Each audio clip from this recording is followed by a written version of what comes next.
Hello, welcome once again in Shastri tutorials.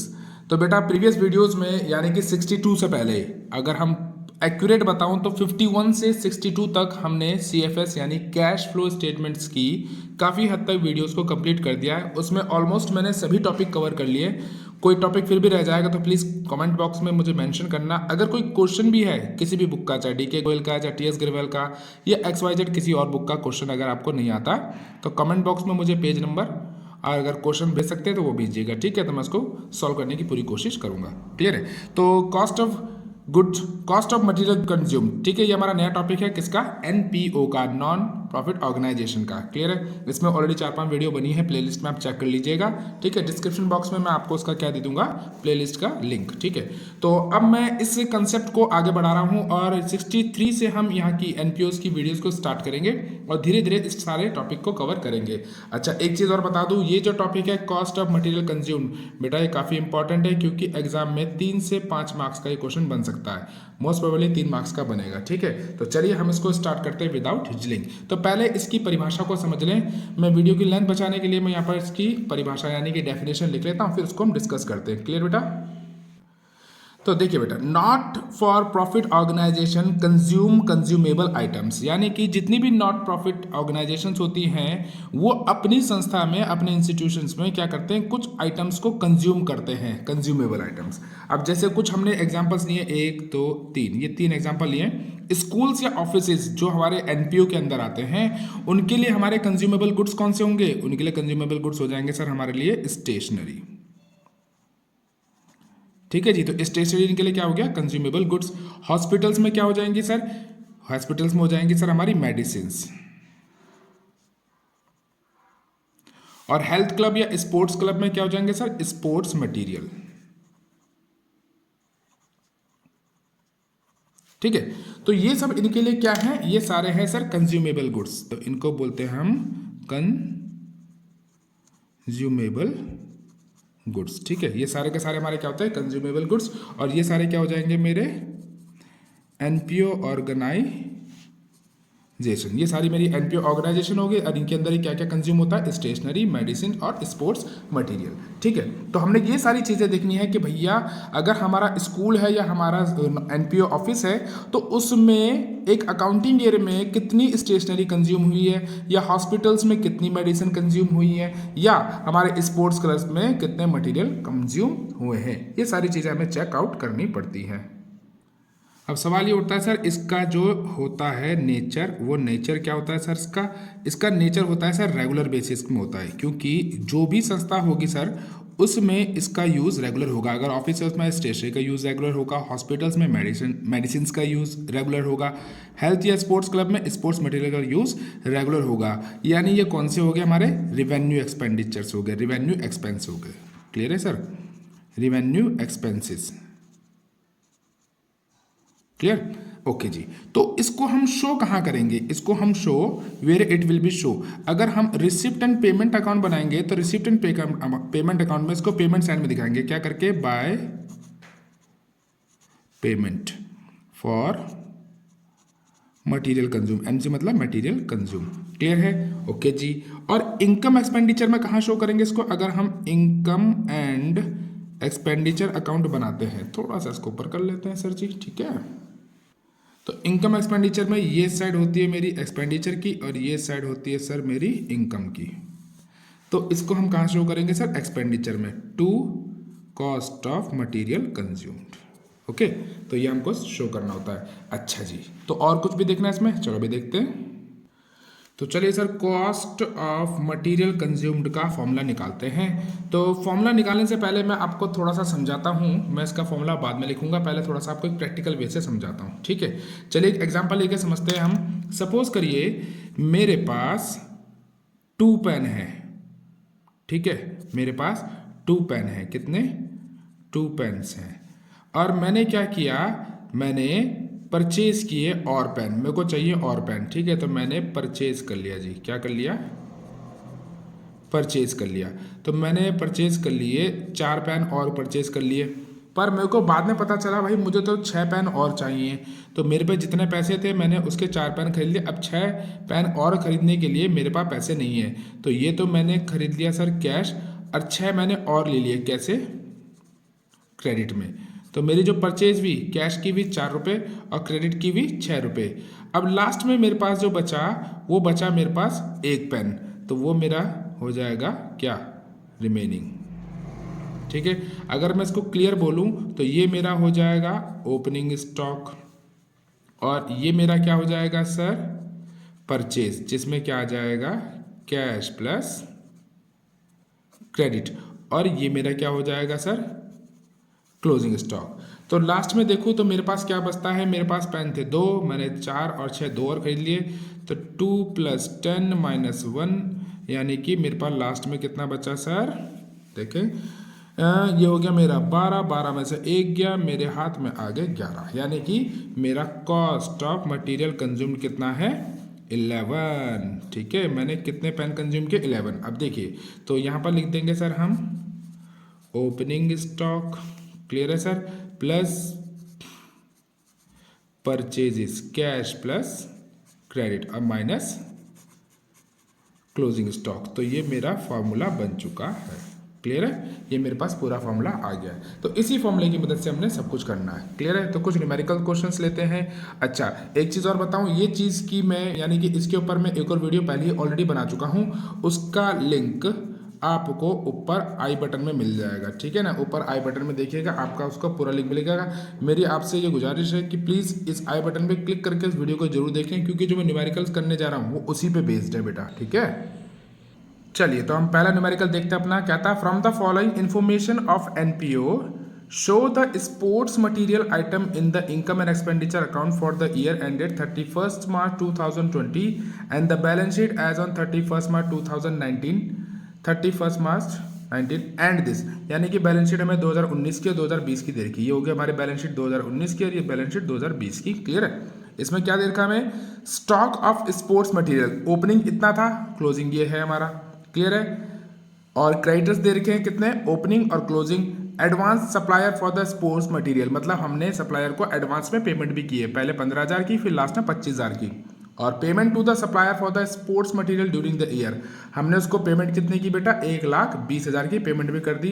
अब question में साफ कह रखा, there was no cash made, यानी कि कैश परचेज नहीं की गई है, क्लियर है। तो हमें केवल क्रेडिट परचेज निकालनी है, और क्रेडिट परचेज निकालने के लिए हमें क्या बनाना पड़ता है, क्रेडिटर्स अकाउंट बनेगा, ठीक है, और दूसरा क्या बनेगा हमारा, स्टॉक अकाउंट बनेगा, क्लियर है। चलिए बनाते हैं फिर। चलिए तो हमने निकालना है कॉस्ट ऑफ मटेरियल कंज्यूम, जिसका फॉर्मूला होता है हमारा opening stock plus purchases minus closing stock, clear है। थोड़ा सा इधर कर लेते हैं, लो जी बिल्कुल सही है। ओपनिंग स्टॉक हमें कितना गिवन था, एक बार क्वेश्चन में चेक कर लेते हैं सर। तो ओपनिंग, अरे थोड़ा ज़्यादा छोटा हो गया, तो इसको ठीक कर लेते हैं, कोई नहीं। तो ओपनिंग स्टॉक है बेटा मेरा 2,200 और क्लोजिंग स्टॉक कितना है 5,800, क्लियर है। तो ओपनिंग स्टॉक कितना हो गया मेरा 2,200 और क्लोजिंग स्टॉक दे रखा मुझे 5,800। अब परचेज में मुझे साफ क्या रखा है कि भैया कैश 0 है और क्रेडिट मुझे गिवन नहीं है, तो ये तो मेरा 0 हो जाएगा। क्रेडिट मुझे निकालना है, और जो क्रेडिट निकलेगा वो किसकी मदद से निकलेगा sir, creditors of sports material account से निकलेगा, ठीक है। तो चलो इसको बना लेते हैं। तो इसको बनाने के लिए मुझे क्या देखना पड़ेगा सर, एक बार क्वेश्चन को दोबारा देख लेता हूं। तो क्वेश्चन मेरा क्या कहता है, क्वेश्चन कहता है मेरा sir creditors for the sports material, opening है 7,800 और क्लोजिंग कितने मेरे 9,200, और एडवांस दे रखा है मुझे। अच्छा, अब यहां पर समझिएगा बेटा, जो मेरे क्रेडिटर्स होते हैं, क्रेडिटर मेरे क्या होते हैं, लायबिलिटी। तो लायबिलिटी का ओपनिंग बैलेंस क्या होता है, लायबिलिटी का ओपनिंग बैलेंस होता है क्रेडिट। तो ये मेरा जाएगा क्रेडिट में और ये जाएगा मेरा डेबिट में, क्योंकि ये क्लोजिंग बैलेंस है, क्लियर है। अब advance supplier for sports material, मैंने सप्लायर को एडवांस किया। भाई कोई एक्सपेंस अगर मैं एडवांस में करता हूं, प्रीपेड एक्सपेंस, तो प्रीपेड एक्सपेंस क्या होता है मेरा, एसेट। तो एसेट का ओपनिंग बैलेंस क्या होगा, डेबिट, और क्लोजिंग बैलेंस होगा क्रेडिट। आई होप आपको ये बेसिक चीजें 11 से आती होंगी, क्लियर है। तो चलिए ये हमारा है creditors of sports material account. तो मैं पहले डिटेल लिख लेता हूँ खास लायबिलिटी का, ये हो जाएगा मेरा बाय बैलेंस BD। चलो उसको पहले मैं लिख लेता हूँ क्योंकि फिर लेंथ बढ़ जाती है वीडियो की। चलिए तो मैंने लिख लिया यहाँ पर by balance BD opening creditors, to balance CD closing creditors, to balance BD opening advance to creditor और by balance CD closing advance to creditors. तो इनकी अमाउंट कितनी कितनी है बेटा? ये था मेरे पास 7,800, ये था मेरे पे 9,200, ये था मेरे पास 15,000 और ये कितना है सर मेरे पे 25,000। तो और एक और चीज क्वेश्चन में देखें एक और, यहाँ पर इसने साफ क्या रखा था, क्या क्या रखा था सर? इसने क्या रखा था कि भैया जो sports material during the year payment की है कितनी, 1,20,000 पेमेंट भी की है। तो जो पेमेंट की है वो लिख देंगे हम यहाँ पर टू बैंक, यानी पेमेंट टू क्रेडिटर कितना, 1,20,000 का। चलिए जी यहाँ पर बैलेंस को क्लोज कर लेते हैं। तो हम कैलकुलेटर ले लें दोबारा से, अपनी मदद कर लें भाई। कैलकुलेटर में थोड़ा सा इसको मुझे ऊपर करना पड़ जाएगा ताकि कैलकुलेटर भी दिख जाए आपको। हाँ चलिए जी, तो 15,000 प्लस 1,20,000 प्लस 9,200, ये आ गया मेरा 1,44,200। तो यहाँ लिख देंगे हम 1,44,200, 1,44,200 और इसमें से माइनस कर देंगे सर हम 25,000, एक माइनस कर दिया और 7,800, अरे थोड़ा ज़्यादा हो गया, दोबारा कर लेते हैं। 1,44,200 में से माइनस किया 25,000 और माइनस कर दिया आपने कितना, 7,800। तो सर आपके पास आ गया 1,11,400। और इसको क्या नाम दे देंगे सर हम? इसको नाम दे देंगे हम बाय परचेज, और ये बाय परचेज अकाउंट और ये हो जाएगा हमारा बैलेंसिंग फिगर। अब देखिए ये हमारा बाय परचेज आ चुका है, यानी हमारा क्रेडिट परचेज है। तो देखिए क्वेश्चन में हमको क्या करना था, बस सब हमारा सारा काम हो चुका था। यहाँ पर आ रहा है 2,200 क्रेडिट, ये तो जीरो था और ये कितना आ गया 1,11,400। तो यहाँ पर लिख दिया हमने 1,1400, अब माइनस 5,800। तो इसको भी सॉल्व कर लेते हैं फटाफट। 2200 में हमने प्लस कर दिया 1,11,400 माइनस 5,800। तो आंसर आ गया सर मेरा 1,78,000, यानी कि 1,07,800। क्लियर है? तो आई होप आपको पूरा क्वेश्चन अच्छे से समझ में आया होगा। क्लियर है? चलिए एक और नेक्स्ट क्वेश्चन पकड़ लेते हैं। चलिए नेक्स्ट क्वेश्चन क्या कहता है, from the following information calculate the amount that will be appear against the item stationery account in the income and expenditure account. अच्छा चलो जी, इनकम एक्सपेंडिचर अकाउंट भी दिखा देंगे, कोई दिक्कत नहीं है। कहता है क्या गिवन हम पे, क्रेडिटर्स दे रखे हैं ओपनिंग 30,000 के और क्लोजिंग दे रखा है 24,000 का। स्टॉक दे रखा ओपनिंग 40 और क्लोजिंग दे रखा 58,000 का। During the year payment made to the creditor, payment कितनी मेड की, टू बैंक करके 1,26,000। Stationery purchase in cash, stationery जो परचेज की है वो कैश में, तो कितने की है cash. During the year 20% of the total purchase, यानी टोटल परचेज का 20% हमारा क्या है, कैश परचेज। तो पहले हम निकालेंगे क्रेडिट परचेज। क्लियर है?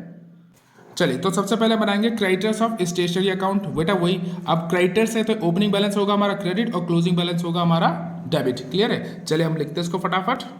अच्छा तो ये हमने लिख दिया ओपनिंग और ये लिख दिया हमने क्लोजिंग बैलेंस ऑफ क्रेडिटर्स। अच्छा एक हमारी पेमेंट भी थी तो उसको लिख देंगे हम टू बैंक कर पेमेंट। क्लियर है? कितना था, 1,26,000 का। ठीक है जी, इसीलिए कहता हूँ बेटा क्वेश्चन को ना एक बार जरूर लिख लिया करें, केवल ऐसे राम कथा की तरह वीडियो को सुना ना करें। क्वेश्चन को पहले लिखा करें, एक बार क्वेश्चन को खुद सॉल्व किया करें, फिर आप ट्राई करें कि भाई आपका आंसर मुझसे मैच करता है कि नहीं करता है। कई बच्चे ऐसे करते हैं कि वीडियो को बिल्कुल राम कथा की तरह देखते हैं। राम कथा को देखकर बेटा कुछ फायदा नहीं है। राम जी का तो भला हो चुका है, आपका भला तभी होगा जब राम जी का अनुसरण करेंगे, उनकी तरह बनेंगे मेहनती। ठीक है, चलिए तो इसका निकाल लेते हैं। अब तो कैलकुलेटर की जरूरत ही नहीं, सीधा टोटल निकल जाएगा हमारा। 1,26,000 में 24 जुड़े तो 1.5 लाख हो गया मेरा। तो चलो जी ये लिख दिया हमने 1.5 लाख। 1.5 लाख में से 30 गए तो हमारे पे आ गया 1,20,000 और इसको नाम दे दिया हमने बाय परचेज बैलेंसिंग फिगर। और ये मेरी कौन सी परचेज है सर, ये मेरी है क्रेडिट परचेज। ठीक है, चलिए तो क्रेडिट परचेज तो हमारा निकल चुका है। क्रेडिट परचेज कितना निकला बेटा मेरा, 1,20,000। अब हमें एडजस्टमेंट में दिया था, एक बार दोबारा दिखा दे आपको हम।